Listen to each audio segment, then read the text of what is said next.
We are all seekers of truth, or truth seekers, and that's probably why we are all together here in this MBT work with you, and you help us so much.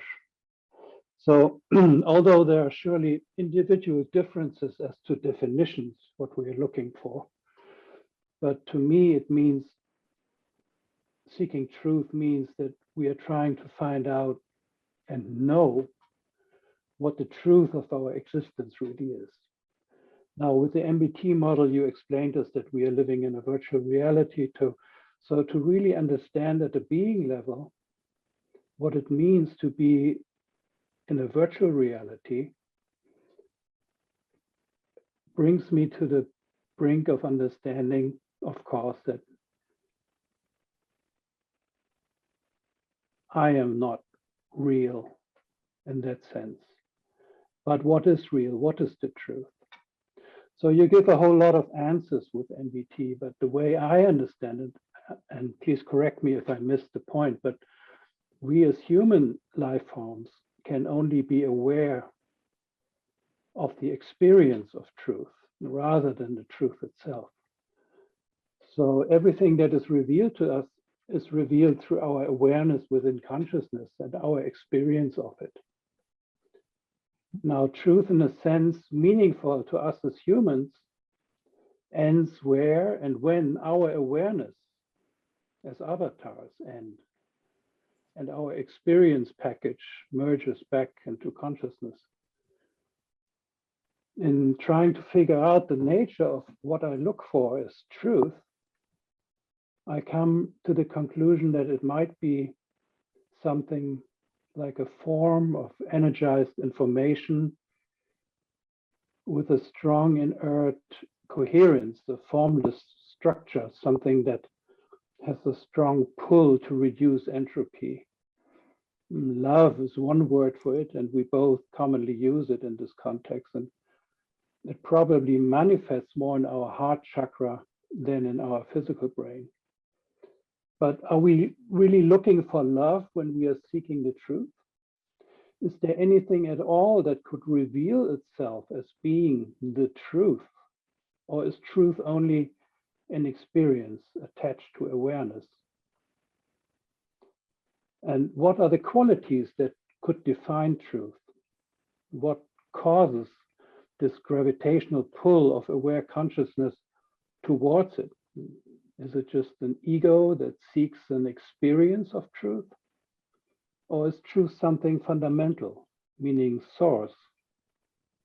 If it's source, what is source in the ultimate superset? So what would you think are we looking for if we look for truth? It's a big question, so I don't know whether I can break it down in a correct manner. But of course, it matters very much how we define truth. You know, what is truth? And as you mentioned, there's more than one way to look at that.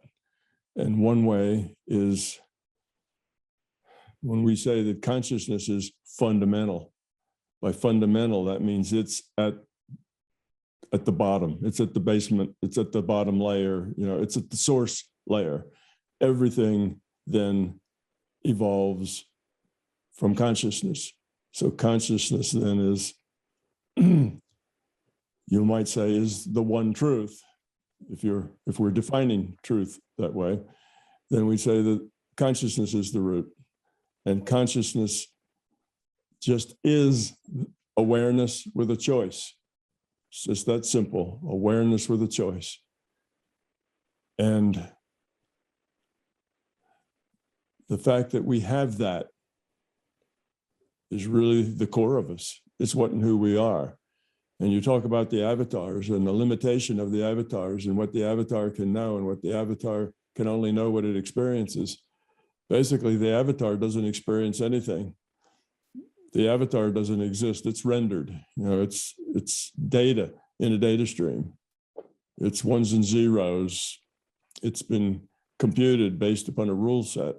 So the avatar doesn't exist. There's really just consciousness. and your free will awareness unit and your IUOC, those are just pieces of that consciousness.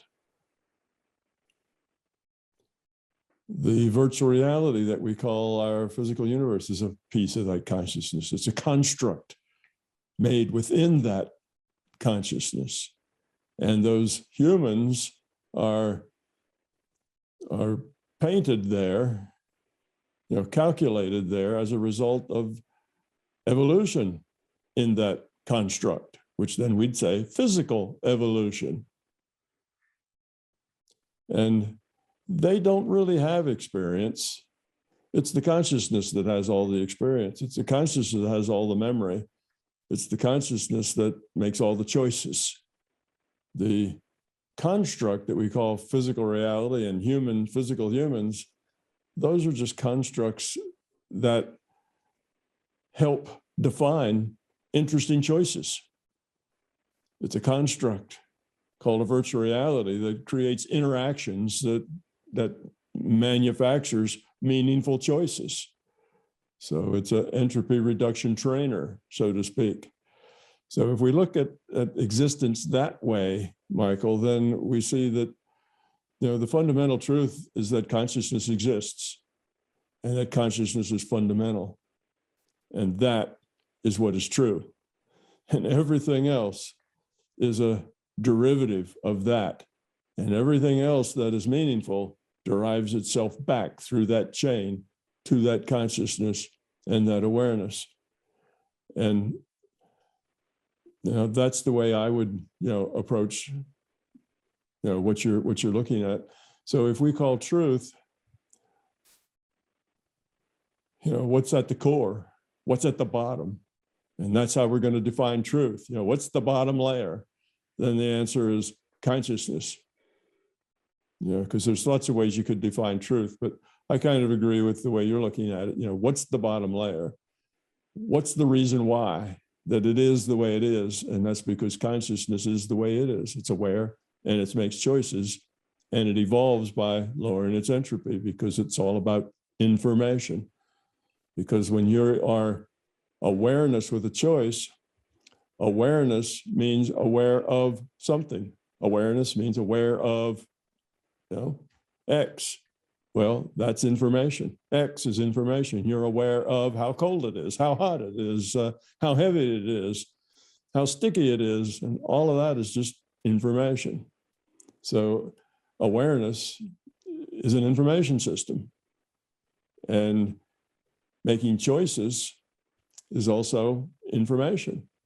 You're navigating through all the possible ways that information might go together and making choices. You're going to put it together this way and that way and see where that leads. So it becomes, that consciousness is the fundamental truth at the bottom of it all. And that consciousness is an information system. So you might say that, how does consciousness work? Well, awareness, making choices, and all that's information. So maybe you could say that information is at the fundamental, bottom line, if you wanted to look at it that way. But just information by itself is dead. It's just information is just kind of lying there. That's not the point. The thing that animates it and makes it into a being is that it's information with a purpose, information with, to lower entropy within a system. Within connections, it makes choices between things. The system can be in state A or state B, and it gets to choose which. So that's how I see, if I look, what are really the fundamentals in this system? That's it. So consciousness is the source, the fundamental, and what it is functionally is an information system. I can clearly follow you intellectually here. Now I try to integrate that in my being level. And 2 years ago, I had a session with an astrologer, and he told me that I'm entering a Pluto-Saturn conjugation, and that will put me in the next 2 years at a very fundamental challenged to shake the foundation of my true being and everything that defines myself. And here I am. He predicted the culmination of this process for 2021, where we are now. And I really I really come to feel like being one of these figures in this film movie, The Matrix, where these consciousness units are asking themselves, who am I? What is this? How do I feel what I am? And realizing that they are not real.